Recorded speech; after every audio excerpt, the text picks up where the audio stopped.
Welcome back to Brighton YouTube channel. Nah, di hari yang cerah ini lagi-lagi Anthony ingin mengajak kalian semua melihat rumah yang sangat cantik. Waduh, rasanya kalau ngomongin rumah cantik tuh nggak ada habis-habisnya. Mungkin di episode-episode sebelumnya Anthony sudah bilang rumah yang unik, rumah yang keren, rumah yang cantik, rumah yang indah, dan segala macam jenis rumah. Nah, kali ini Anthony lagi-lagi ingin mengajak kalian semua melihat salah satu rumah yang memang desainnya sangat-sangat bagus. Nggak usah berlama-lama, langsung kita bongkar rumah ini. Nah, waktu pertama kali kita masuk langsung terasa memiliki kesan yang berbeda daripada rumah yang mungkin Anthony pernah review di episode sebelumnya. Di sini seperti biasa ada ruang keluarga dan juga di sini ada ruang makan. Namun yang membedakan adalah suasananya yang menurut saya itu terasa sangat warm atau hangat gitu ya. Kenapa? Karena warna-warnanya ini yang bener-bener coklat dan bener-bener adem di mata. Kemudian kalau kita perhatikan baik-baik, setiap detail dari interior rumah ini tentunya membawa kesan seperti kita ini lagi di Jepang. Sebagai contoh mungkin seperti aksesoris-aksesoris di meja makan, kemudian warna-warna coklat, atau bahkan ini yang menjadi sekat di tangga ini yang kesannya seperti seakan-akan kita ini lagi di Jepang. Ini yang membuat rumah ini terasa sangat-sangat homey dan nyaman. Ketika kita lanjut, kita langsung melihat di sini ada satu buah kamar mandi yang tentunya kamar mandi ini tidak ada tempat mandinya, hanya ada satu wastafel dan ada satu toilet. Nah, sebelum kita lanjut ke kamar utama, tentunya di sini Anthony ingin menceritakan bahwa rumah ini memiliki luas tanah 7x18 atau 126 meter persegi dengan luas bangunan 172. Ini merupakan salah satu jenis rumah yang ukurannya sangat-sangat bisa dibilang pas untuk para kalian muda-mudi yang mungkin baru saja menikah. Setelah tadi kita melihat ada satu kamar mandi kecil dan sederhana, di sebelahnya kita langsung melihat satu master bedroom yang secara ukuran menurut saya ini tidak terlalu besar namun cukup fungsional. Kenapa saya bilang fungsional? Karena di kamar ini tentunya nanti sudah ada kamar mandi dalam standar sebuah master bedroom di ukuran rumah yang seperti ini. Tentunya di sini juga sudah dilengkapi dengan interior-interior yang sangat cantik. Mulai dari meja dan juga kompartemen-kompartemen penyimpanan, di mana meja-meja ini mungkin bisa untuk menaruh televisi atau elektronik-elektronik lainnya. Kemudian di sisi sana juga ada satu meja rias yang mungkin bagi pasangan-pasangan muda dapat untuk menaruh mungkin kosmetik-kosmetik atau mungkin kecantikan-kecantikan dari si istri gitu ya. Kemudian untuk lemarinya di sini cukup besar dan sangat indah. Kenapa? Karena waktu dibuka ternyata lampunya bisa nyala, guys. Ini cantik banget. Dan juga motif-motifnya yang menurut saya masih terasa seperti ada kesan-kesan di negeri Sakura. Langsung aja kita lihat di dalam sini. Yang cukup unik di sini ya, the people, bahwa pintunya ini nyambung dengan lemari. Seakan-akan ini menjadi satu lemari besar, tapi ternyata di salah satu pintu yang paling besar ini, di baliknya ada sebuah kamar mandi yang sangat-sangat cantik.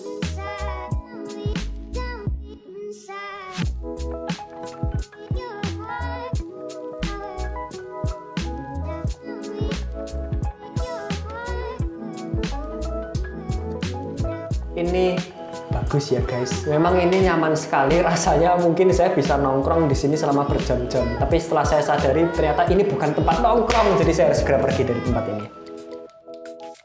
Di lahan yang cukup luas ini tentunya kita memiliki taman yang ada di samping yang menyambung sampai ke bagian depan. Kita langsung lihat, karena rumah ini benar-benar memperhatikan pencahayaan serta sirkulasi udara. Itu yang membuat rumah ini itu menjadi satu titik jual yang mungkin orang-orang itu menjadi suka gitu ya. Karena apabila mungkin tidak menggunakan AC, tentunya sirkulasi udara tetap terjaga. Kemudian di siang hari nggak harus pakai lampu, itu sudah terang karena di sini ada pencahayaan dari taman.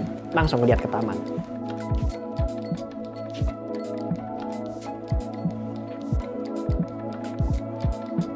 Di ruang keluarga ini tentunya menjadi sesuatu yang menjadi bahan pertimbangan banyak keluarga yang membeli rumah ini, karena ini adalah tempat berkumpulnya anggota keluarga, tempat menonton TV atau mungkin bersantai atau mungkin menonton film. Kemudian di sini juga kesannya sangat-sangat warm dan nyaman karena dilengkapi dengan furniture yang warnanya kecoklat-coklatan dan menggunakan material-material kayu.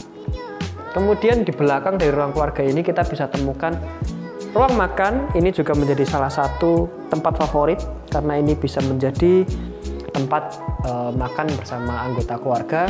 Serta yang di sini Anthony paling suka adalah motif dari pantry-nya, karena ini menggunakan motif bisa dibilang seperti teraso gitu ya kalau para kontraktor bilang, dan ini menurut saya keren sekali karena di mata sangat-sangat nyaman. Kemudian menggunakan warna-warna coklat dan abu-abu muda yang warnanya terlihat sangat kontras.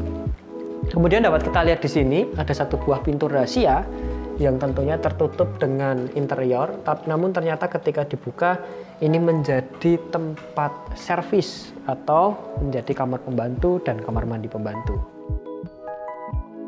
Tentunya rumah yang cantik ini, waktu mungkin Bapak Ibu yang sedang menonton ini ingin membeli, tentunya dalam kondisi kosongan atau tidak dilengkapi dengan interior cantik ini.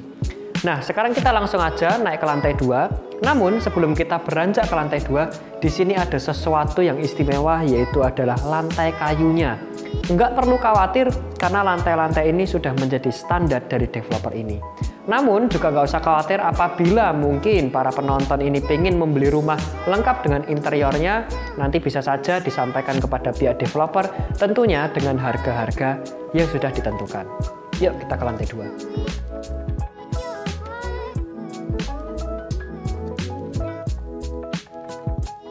Nah, di lantai 2 ini kita akan memiliki satu buah kamar mandi dan juga dilengkapi dengan 2 kamar anak.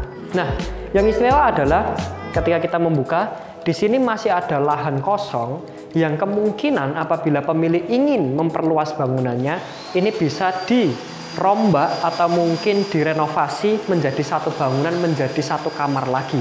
Kemudian langsung aja kita lihat waktu keluar dari tangga tadi. Di sini langsung ada kamar mandi di lantai 2 yang sudah dilengkapi dengan toilet dan juga shower mandi. Namun yang istimewa di sini, wastafelnya terpisah dengan kamar mandi. Kemudian kita bisa lihat ada kamar kedua di sini yang ukurannya tidak terlalu besar, namun cukup gitu ya, mungkin cukup untuk sebuah kamar anak yang tidak memerlukan ruangan terlalu besar. Kemudian di bagian sini ada kamar ketiga dari rumah ini.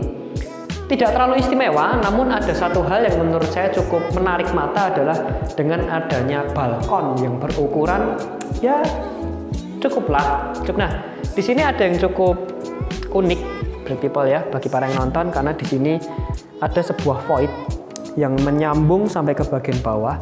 Mungkin secara fungsional supaya pemilik rumah ini apabila ingin memanggil orang di bawah nggak harus teriak-teriak terlalu keras, karena ini sudah nyambung dengan ruang keluarga di bagian bawah. Oke, kita kembali ke lantai bawah. Nah, tentunya pasti kalian semua sudah penasaran berapa harga dari rumah ini, kemudian cara belinya seperti apa, cara bayarnya seperti apa, bagaimana caranya? Mudah saja, tinggal kontak agent Brighton kenalan Anda atau agent Brighton terdekat dari rumah Anda. Jual beli properti melalui agent Brighton, maka kalian semua akan mendapatkan satu kesempatan untuk memenangkan satu buah expander. Oke, itulah rumah yang sangat indah ini. Sampai jumpa di episode selanjutnya. Terima kasih sudah menonton video ini, semoga bermanfaat dan menginspirasi. Jangan lupa juga untuk klik subscribe ya, karena subscribe itu gratis. Dan jangan lupa juga untuk kasih like dan kasih komen kamu di bawah ini ya, karena komen kamu membuat kami untuk terus termotivasi membuat konten-konten yang menarik. Sampai jumpa di episode selanjutnya.